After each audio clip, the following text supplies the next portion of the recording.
Danger, multiple hiker rescues overloading the system. This is a New Hampshire Fish and Game press release. I'll put the link in the description.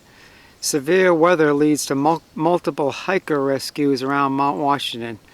On Saturday evening, search and rescue crews responded to multiple back-to-back hiker emergency calls in and around Mount Washington. And I think this is becoming more common. The trails in the White Mountains are becoming a lot more popular, and that's good. It's a hobby that I recommend. I'm glad people are getting outside, enjoying the great outdoors, coming to see our beautiful state. But there's more and more people getting into trouble, and particularly because they aren't aware of the weather conditions before they head out. And why this is a danger, and I'm warning people, is that there's so many rescues that it's starting to overload the system. For example, here's a comment by a trailhead steward. I was at the Ravine trailhead Saturday. Everyone who was heading up that trail was made aware of the weather. They were warned. I talked until I was hoarse, and 98 people thought it was a good idea to go anyway. I'm surprised there was only one rescue, meaning on that particular trail there were multiple rescues in the larger area that day. Being a trailhead steward can be frustrating at times, yeah, to say the least. You're there at the trailhead next to the parking lot and you're telling people the dangers, and 98 people go up anyway, and one of them gets into trouble and needs to be rescued. So then there were people asking what a trailhead steward is. So this is another person's comment. The Forest Service has a volunteer program where we set up at 5 major trailheads every weekend from May till October. The mission of the trailhead stewards is to attempt to cut down on the number of rescues. They're just trying to cut down the number of people in trouble to where the system can handle it. We also have backcountry stewards, also volunteer, who do the same thing out on the trail. Obviously, there aren't enough of us to cover every trail head or every trail. And this year has been a really difficult year because of all the rain and tough conditions. We do what we can and hope folks listen. So I'm hoping people are listening today. Yesterday I was covering Appalachia, and we had a fair number of hikers who turned around when they encountered the weather up above. It's difficult for most people to truly understand how bad the conditions are up above when it's not bad at the trailhead. That's the thing. It can seem like a really nice day. It is a nice day. Start hiking up to elevation, it's completely different. So if there's some sort of expert trailhead steward telling you what the weather is, are you prepared for that? If you hiked in that before, what's your experience? What gear to have on you? And if their opinion, you're not going to make it without trouble, maybe you should listen to them. Okay, so I'll read more of the New Hampshire Fish and Game press release. Severe weather leads to multiple hiker rescues around Mount Washington. On Saturday evening, search and rescue crews surrounded to multiple back-to-back hiker emergency calls in and around Mount Washington. Read the excerpt, and I'll put the link in the description. You can read the whole thing.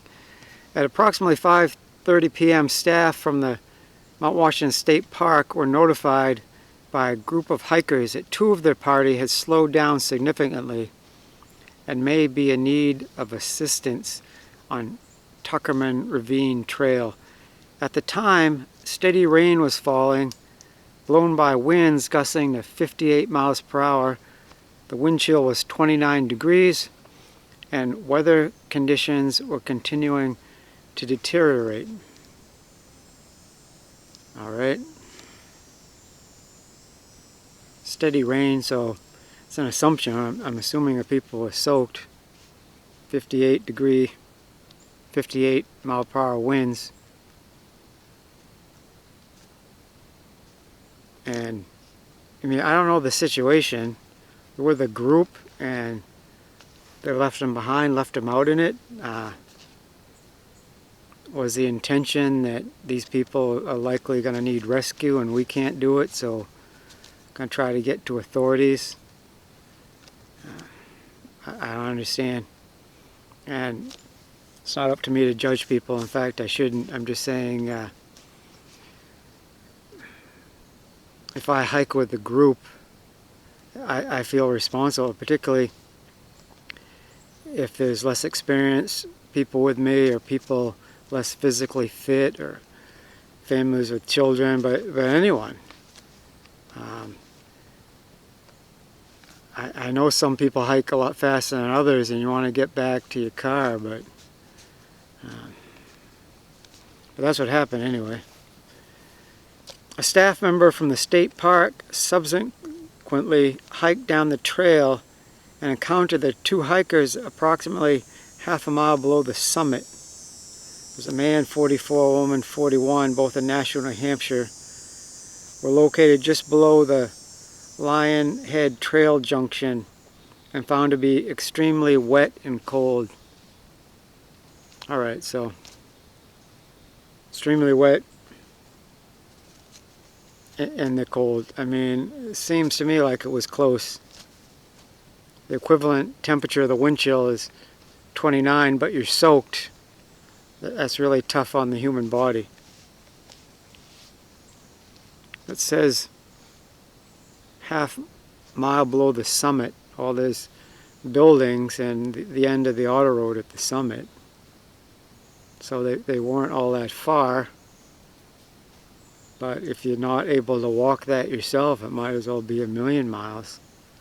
And just left on your own out there, it's getting later at night, it's going to get colder after dark. Likely wouldn't survive the night.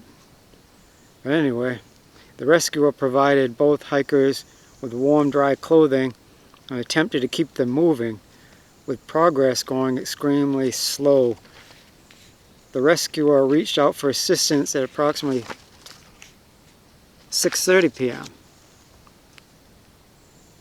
Upon receiving the call for assistance, a New Hampshire Fish and Game officer, Androscoggin Valley Search and Rescue Team, and New Hampshire Parks personnel descended from the summit to the patients and provided additional assistance.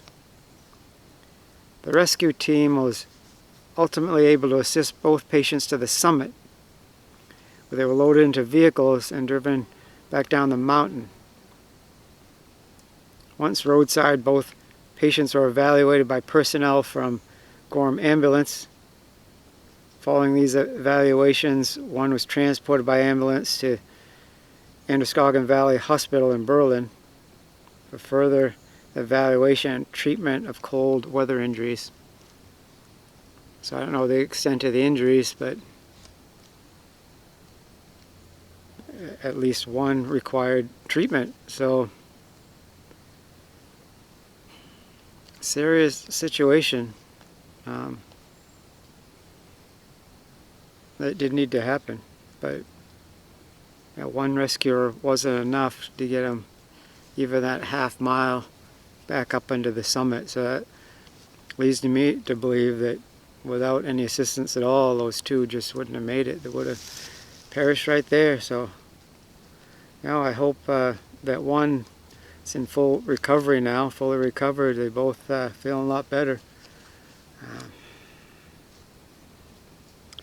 Very close. So it says, continuing on the press release, prior to the completion of the aforementioned rescue, conservation officers were noted of 2 additional hiker emergency calls. So here's where I'm talking about how the number of rescues is starting to flood the system. You got those 2 people that aren't going to see another day unless they get rescued. One rescuer goes, it's not enough, they have to send this whole team. And God bless them for that. It's not any fun being in that sort of weather, and it's dangerous. But before the completion of that rescue, you get 2 more calls. Okay, so one was for another possibly hypothermic hiker on the Samaritans Ravine Trail, Mount Washington. And another was for a fallen hiker with a head injury on the Lost Pond Trail in Pinkham Notch. So the one that had fallen, that was an 83-year-old man from Townsend, Maryland. It says he slipped and fell while descending the Wildcat Ridge Trail and fell again on the Lost Pond Trail. After sustaining multiple injuries, he was unable to complete his hike without assistance. Over the course of several hours, rescuers arrived from all over the region and assisted carrying him over a mile of rough trail to the trailhead along Route 16 in Pinkham Notch. I hope he's doing a lot better. 83 years old. I mean, God bless him for still getting out and doing things. And now we all at some point, I mean, if we live long enough, we're blessed with a long life. We all have to decide, you know, what we can do. If I make it to that age, I hope I have some friends to go with me. But anyone can slip and fall. I mean, I've known 80-year-olds in really good shape, actually. But, you know, he slipped once and then slipped again. And I don't know how strong his bones are. I mean, a lot of people, they get to that age, their bones aren't as strong. So, you know, accidents will happen. I mean, there's some things that are unavoidable. He might have thought he was fine and fell once, and might have made it easier to fall again, right? So accidents will happen. So, you know, with weather, you know, even I think I can make it, I'm not sure. Well, if I do need assistance and the trails are crowded and there's all these rescues, more than the system can handle, would I want to be like taking away a potential timely rescue from somebody else? You know what I mean? So that's part of the mix of my decision whether or not I'm going out. Anybody can slip and fall, you know. But here's the other call. This is a third one. Conservation officers, this is after their call, met with hikers who had encountered a young woman struggling to make it down a steep section of the Samaritans Ravine Trail below the Lake of the Clouds AMC hut. One of the members of the hiking group had remained with the woman while others hiked out to get assistance. So thank you for that. That's the way to do it. That's really encouraging. It seems that they hadn't gone together. This is Good Samaritan type stuff. This group encounters her and she's struggling. So one stays with her and the rest of the group goes and gets help. So that's really nice. You know, and I think we got to think about these things. And I mean, I'm trying to get the word out. Other people are, but it seems like the issue is getting worse and worse with swamping the system with multiple calls. So then it looks like it's going to boil down to you or me taking up the slack, just because. And the search and rescue teams, you know, in New Hampshire and around America, I believe always need volunteers, so check that out as well. But continuing on, they met these hikers. Conservation officers subsequently hiked up the Samaritans Ravine Trail from the base station of the Cog Railway. Approximately 11 p.m., the officer made contact with a woman 32 of Deerwood, Maryland, and the Good Samaritan hiker who stayed with her. the woman was hiking Mount Washington for the first time ever and had been separated from her hiking companions. So, I mean, it seems to be saying she was with another group and somehow became separated. So, we got to watch that. I mean, you go up as a group, try to keep contact with each other, and go down as a group. I mean, while attempting to descend the mountain, she'd been battered by the weather and became very wet and cold.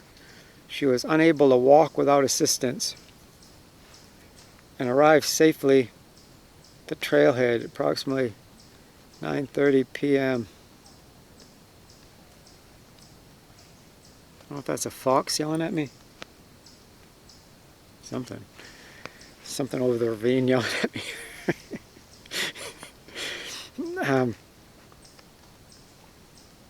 But it doesn't say she got battered. I guess that's from being blown around. That can actually be a thing up on a ravine. You know, that sort of altitude, you get picked up right off your feet. The wind's strong enough, but you can definitely be like blown over and fall and stumble and things. Somehow she came battered. So battered, wet and cold, unable to walk without assistance.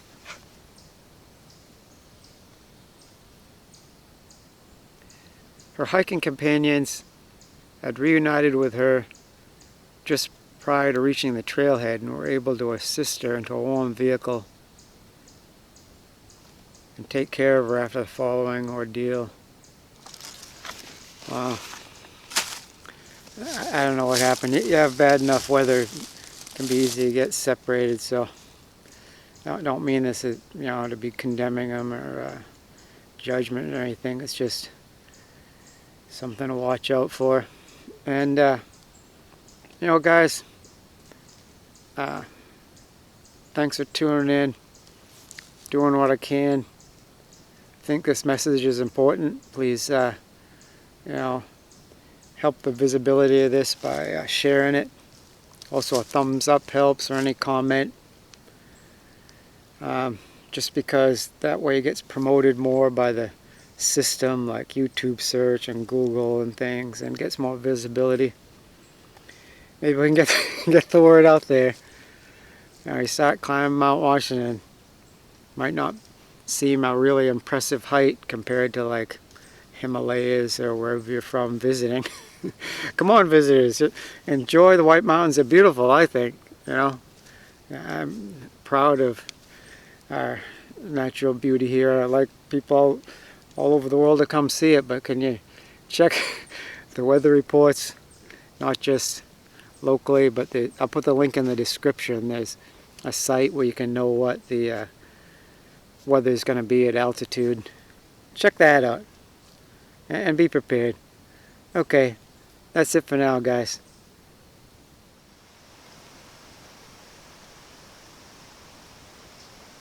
This Jesus is a stone that was rejected by you, the builders, which has become the cornerstone.